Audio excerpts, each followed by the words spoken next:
दोस्तों, लोकतांत्रिक चुनाव में हार और जीत तो लगी रहती है। ये बात हम भी जानते हैं, आप भी जानते हैं, ये बात हर कोई जानता है। लेकिन सत्ता की ऐसी हनक और जीत का ऐसा खुमार आजाद भारत ने किसी भी शासन के भीतर नहीं देखा था।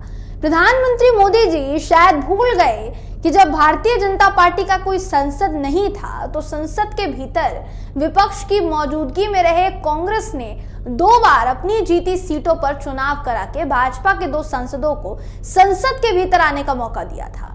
लेकिन आज की भारतीय जनता पार्टी ये भूल गई शायद कि विपक्ष भी लोकतंत्र के लिए उतना ही जरूरी है जितना सत्ता पक्ष। ये बात पीएम मोदी ने भी कहीं ना कहीं कही, लेकिन पीएम को ये समझने की जरूरत है कि ये बातें सिर्फ कहने के लिए नहीं होनी चाहिए ना। संसद में इस पर अमल होता हुआ तो नहीं दिखाई दे रहा है।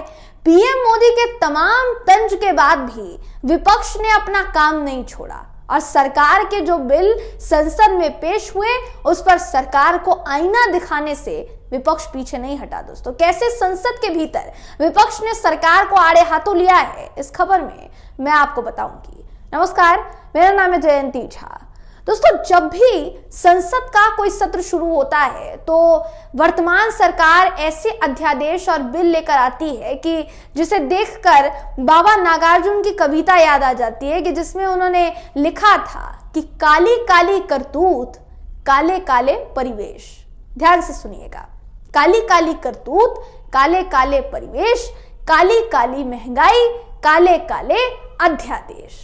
यही हाल देश के भीतर चल रही वर्तमान सरकार का है। महंगाई काले घटा की तरह लोगों को घर बैठी घेर रही है, तो वहीं काले काले बिल और अध्यादेश लोकतंत्र का गला दबाने के लिए बैठे हैं। 3 कृषि कानून से लेकर मुख्य चुनाव आयुक्त की नियुक्ति प्रक्रिया से सीजेआई डी वाई चंद्रचूड़ को बाहर कर देने वाले बिल कुछ ऐसी ही वानगी लिख रहे हैं भारत के लोकतंत्र की। दोस्तों, जिस तरीके से प्रधानमंत्री मोदी, ये जो मोदी जी की सरकार है, घोड़े पर सवार होकर लोकतंत्र के ऊपर चल रही है, उसको देखकर लग रहा है कि जिस लोकतंत्र को हमारे बुजुर्गों की तपस्या ने कमाया उसे भारतीय जनता पार्टी वाले गवा न दे। लेकिन सत्ता और ताकत बहुत ही अस्थायी चीज है।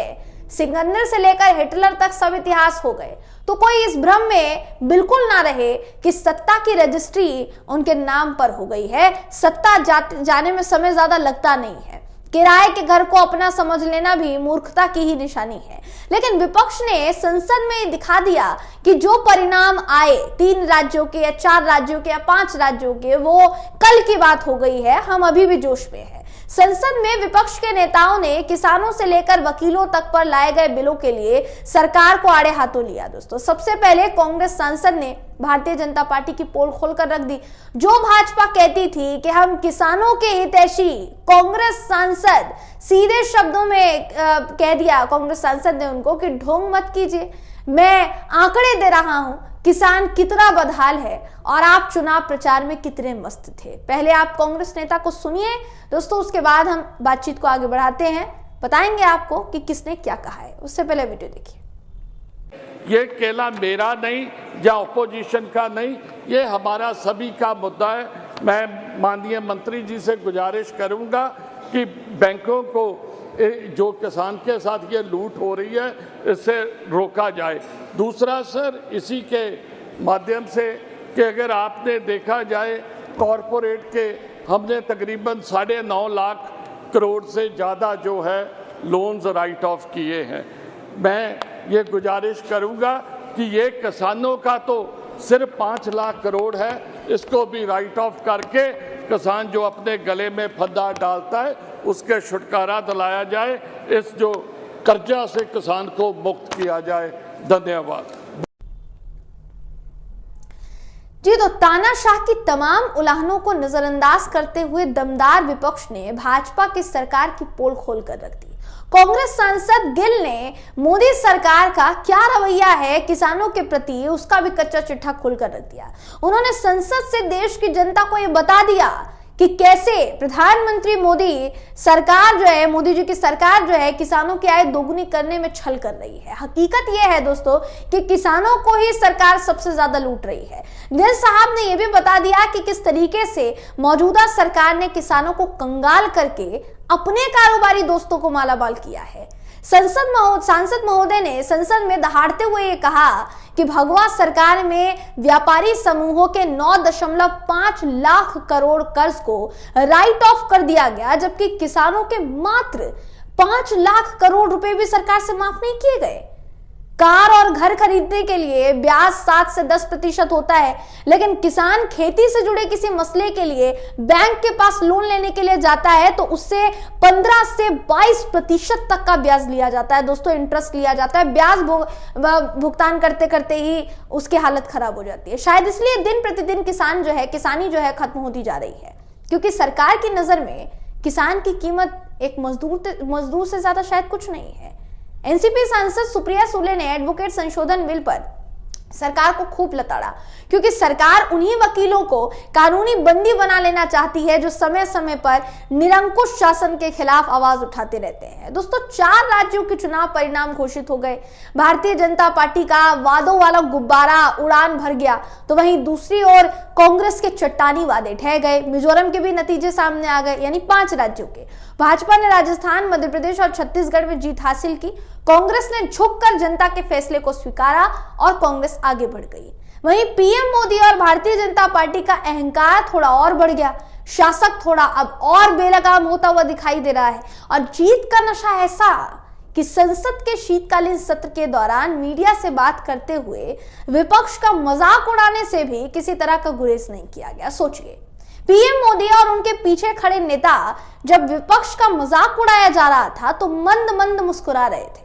मानिए जैसे वो इस देश की जनता की उस सोच पर मुस्कुरा रहे हो, उस सोच का मजाक उड़ा रहे हो, जिस सोच में देश की जनता को ये लगता है कि देश के भीतर लोकतंत्र अभी भी बरकरार है, अभी भी जिंदा है।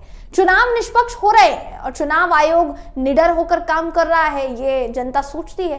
पीएम मोदी ने मीडिया से बात करते हुए कहा कि विपक्ष को वर्तमान में आए चुनाव परिणामों का गुस्सा संसद के भीतर नहीं दिखाएंगे, ऐसी हम उम्मीद कर रहे हैं। विपक्ष को नकारात्मकता छोड़कर जनता के हित के लिए संसद के भीतर बात करनी चाहिए। देखिए, संसद के भीतर अगर इतना ही प्रधानमंत्री मोदी जी को संसद याद आ रहा है तो उनको संसद तभी याद रहना चाहिए था, संसद की गरिमा उनको तभी याद रहनी चाहिए थी जब किसानी छोड़ दीजिए, बाकी चीजें छोड़ दीजिए, आपके सांसद रमेश बिधूड़ी, जिनको आपने राजस्थान चुनाव में एक अहम जिम्मेदारी सौंपी थी, वो उसी संसद में खड़े होकर, लोकतंत्र के सबसे बड़े मंदिर में खड़े होकर एक मुस्लिम सांसद को धर्म सूचक गालियां दे रहे थे, और इतनी भद्दी भद्दी गालियां, माँ बहन की गाली दे रहे थे। तो महिलाओं का कितना सम्मान करती है बीजेपी। इसी संसद में महिला आरक्षण बिल पास हुआ ना, या आप कह सकते हैं महिला आरक्षण बिल की नींव रखी गई, उसको कहीं ना कहीं मंजूरी देने के लिए एक कदम आगे बढ़ाया गया इसी नई संसद भवन में। और इसी नई संसद भवन में एक सांसद को उसकी माँ बहन की गाली दी जाती है। सोचिए कि ये है हमारे देश की सरकार का असल रवैया, हमारे देश की सरकार का असली चेहरा, जो संसद में, दोस्तों, संसद के शीतकालीन सत्र हो, संसद का मानसून सत्र हो, संसद के सत्र में हमेशा ये चेहरा बीजेपी का नजर आ जाता है और इसको बीजेपी नहीं छिपा पाती है। खुद प्रधानमंत्री मोदी जी बार बार साबित कर देते हैं कि भारतीय जनता पार्टी जैसा कोई भी ऐसा दल नहीं है जो विपक्ष को उसके व्यक्तिगत चीजों के लिए जिम्मेदार ठहराए, या फिर संसद, सोचिए कि संसद सत्र जब शुरू होता है तो अभी भी बहुत से बिलों को पास करने की बात कही जा रही है कि बहुत से बिलों को पास किया जाएगा, लेकिन क्या ऐसे माहौल में बिल को पास किया जाएगा जहां पर शुरुआत में ही प्रधानमंत्री मोदी राजनीतिक द्वेष की भावना से ग्रसित नजर आ रहे हैं। दोस्तों, तो इस पूरी खबर को लेकर आप क्या सोचते हैं, आपकी क्या राय है, कमेंट करके जरूर बताइएगा। वीडियो अगर आपको पसंद आया हो तो वीडियो को लाइक कीजिए, शेयर कीजिए, चैनल को सब्सक्राइब करना बिल्कुल भी ना भूलें। फिर मुलाकात होगी आपसे अगली वीडियो में, तब तक के लिए नमस्कार।